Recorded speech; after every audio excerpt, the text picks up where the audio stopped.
The first point to consider is what exactly is the nutrient reduction strategy and what's its purpose? Well, the nutrient reduction strategy is a comprehensive science-based plan to deal with nutrients that are entering Iowa's rivers and streams and entering into the rivers and on down to the Gulf of Mexico. It was developed by the state in part to address a 2012 order from the EPA to deal with the hypoxia zone in the Gulf of Mexico.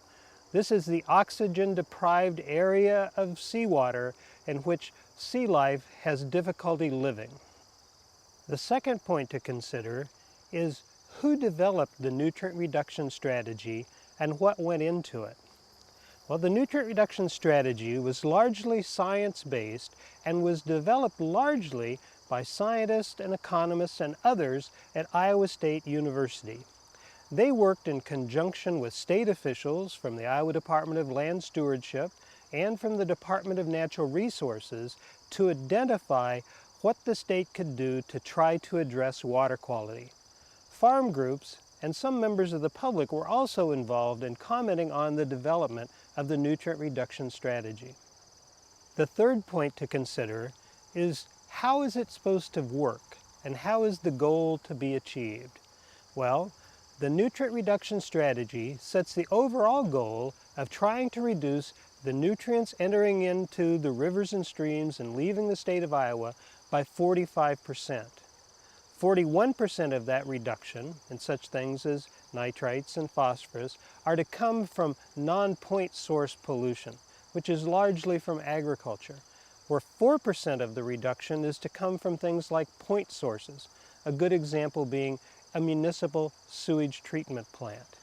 So the goal is to achieve this reduction at some point in the future. The NRS, or Nutrient Reduction Strategy, was developed using a series of scenarios.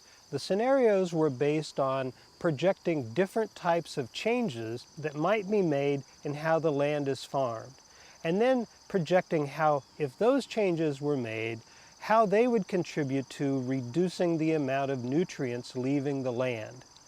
These scenarios then were used to project how much of a change on what percentage of Iowa's land would be required using different types of practices to try to achieve the overall goal of reduction.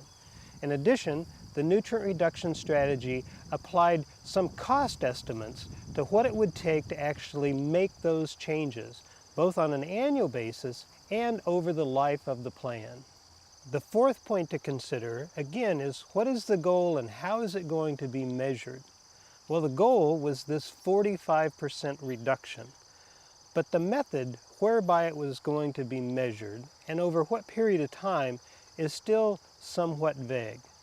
5 years into the implementation of the nutrient reduction strategy, we still haven't articulated what the baseline number of nutrients entering into the waters were so that we can somehow measure the progress that's being made by trying to reduce those nutrients through new practices. In addition, the nutrient reduction strategy does not contain any specific timelines or methods for actually monitoring water quality to determine what type of progress is to be made. Instead, the nutrient reduction strategy is based on the belief that with more education, these practices that will make these improvements will be voluntarily adopted across a wide area of Iowa land. The fifth point to consider is what type of farming practices are actually considered under the nutrient reduction strategy for helping improve water quality. Well, the scenarios that it was based on look at a range of different practices, such things as planting cover crops, moving the water that comes from tile-drained land through constructed wetlands, putting nitrogen inhibitors on commercial fertilizer when it's applied, and even implementing bioreactors and other type of permanent practices. The point is, the nutrient reduction strategy looks at a wide range of different potential practices to try to identify how they can add up to water quality improvement. But having said that, the nutrient reduction strategy doesn't actually include a policy for how or even where these practices might be adopted. One thing the state is experimenting with is working with pilot projects in a number of priority watersheds to see whether or not farmers and landowners can be motivated to make these type of changes. A sixth point to consider is what is the legal status of the nutrient reduction strategy? Well, when it was first developed 5 years ago, the strategy was just a plan or a proposal that had been developed by Iowa State and had been recognized by state agency officials. However, that changed in 2018 when the Iowa legislature adopted a new water quality law. This law actually codifies the nutrient reduction strategy and makes it an official statement of Iowa law. That means that our water quality protection efforts going forward are going to be largely designed to try to implement the nutrient reduction strategy. The seventh point to consider is, well, how will these different practices be funded? Well, the cost of implementing the nutrient reduction strategy is going to be significant.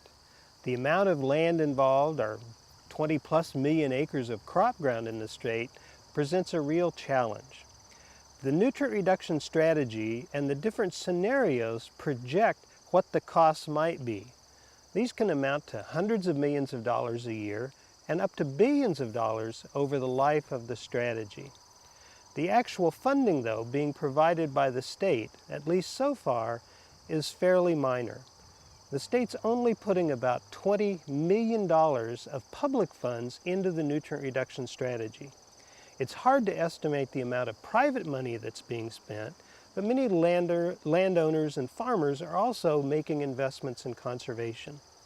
The key point to recognize is that this is going to be an expensive proposition, and looking for sources of funding to help carry out the nutrient reduction strategy is going to be an important public policy goal in the years ahead.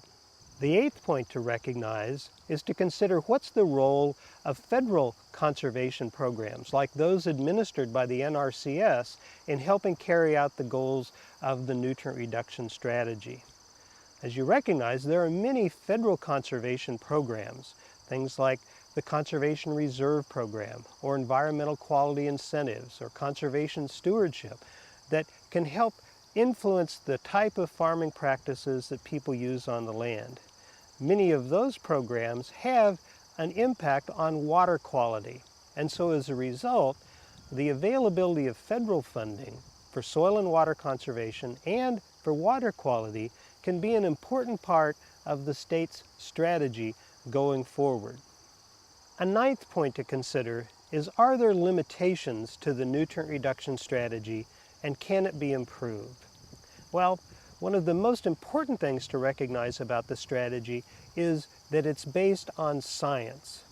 And there's some very good science that looks at what type of practices can help make improvements in water quality. But when it comes to a strategy, there's less of that in terms of how the plan can actually be implemented. And then when it comes to policy, the question of what will it take to actually see these type of farming practice changes made across the scale of land that is required to reach the reductions proposed under the strategy has very little. And so one of the issues going forward is how we actually develop a strategy and the policy to implement the NRS. Part of the resistance, though, to developing that strategy is a concern on the part of farm groups in particular that if there aren't enough changes made to lead to improvements, that people are going to propose using regulations. That's why the nutrient reduction strategy includes a provision that says there's no role for regulations in implementing it. Whether or not that continues to be the case in the future will depend on the type of progress that's being made. The 10th and final point to think about then is, well, what is the future of the NRS, the nutrient reduction strategy, and what happens if it doesn't work? Well, The question of the future is certainly yet to be determined. And everyone involved in the water quality discussion in Iowa hopes that we will make progress. And the type of information and science that you find in the nutrient reduction strategy provides a foundation for that. Whether or not sufficient funds are made available, whether or not landowners and farmers can be motivated to adopt those changes is an issue for us to determine going forward. If the question is what type of progress we're making so far under the nutrient reduction strategy, the answer is it's hard to tell. There really isn't anything in it that gives us an incentive to monitor water quality or to see what's happening. There have been improvements. For example, we're planting many more acres of cover crops, and more meetings are being held, and surveys indicate that more people are aware of the nutrient reduction strategy. But in terms of actual practices happening on the ground and being able to determine whether or not water quality is getting better, that question's very much an open one. So the future is still to be determined, and the nutrient reduction strategy is undoubtedly going to be an important part of it. This has been Professor Neil Hamilton from the Drake University Agricultural Law Center with today's episode of Law for Landowners, 10 things you should know about understanding the nutrient reduction strategy in Iowa.